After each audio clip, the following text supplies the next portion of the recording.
அருமைக்குரிய இஸ்லாமிய சகோதர சகோதரிகளே, இந்த துல்ஹஜ் மாதத்தில் நாம் அதிகமான நன்மைகளை சம்பாதித்துக் கொண்டே இருக்க வேண்டும்.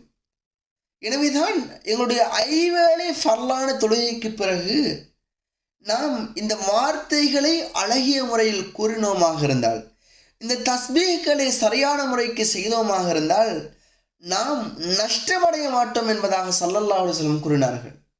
அப்படிப்பட்ட வார்த்தைகளை நாம் இந்த துல்ஹஜ் மாதத்தில் அதிகமாக கூறிக்கொண்டிருக்க வேண்டும். இதில் பொடுபோக்கு காட்டிவிடவே கூடாது. இந்த செய்தி முஸ்லிம்களின் நபிமொழி தொகுப்பில் 596வது செய்தியாக இந்த செய்தி பதிவு செய்யப்பட்டுள்ளது. முஅக்கபாத்துன் லா யஹீபு காயிலுஹுன்ன அவ் ஃபாயிலுஹுன்ன துபுர குல்லி ஸலாத்தின் மக்தூபா. ஒவ்வொரு ஃபர்லான தொழுகைக்கு பிறகும் இதை செய்யக்கூடியவரும் இதை சொல்லக்கூடியவரும் ஒருபோதும் நஷ்டமடைய மாட்டார் என்பதாக ஸல்லல்லாஹு அலைஹி வஸல்லம் கூறுகின்றார்கள். அது என்ன?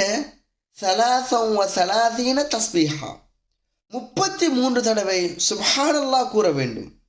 வ ஸலாஸன் வ ஸலாஸீன தஹ்மீதா, 33 தடவைகள் அல்ஹம்துலில்லாஹ் கூற வேண்டும்.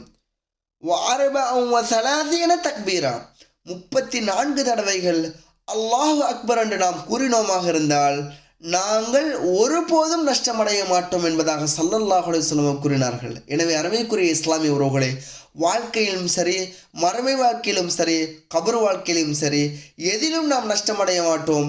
எனவே அருமைக்குரிய சகோதர சகோதரிகளே, அதிலும் குறிப்பாக இந்த துல்ஹஜ் மாதத்தின் இந்த ஆரம்ப 10 நாட்களில் அதிகமாக நாம் ஐவேளை தொழுகைக்கு பிறகு இந்த திக்ருகளை விடாமல் ஓதி வரக்கூடிய நல்ல மக்களாக நாம் மாறுவதற்கு வல்லவன் ரஹ்மான் எனக்கும் உங்களுக்கும் அருள் புரிய வேண்டும். அருமைக்குரிய இஸ்லாமிய உறவுகளே.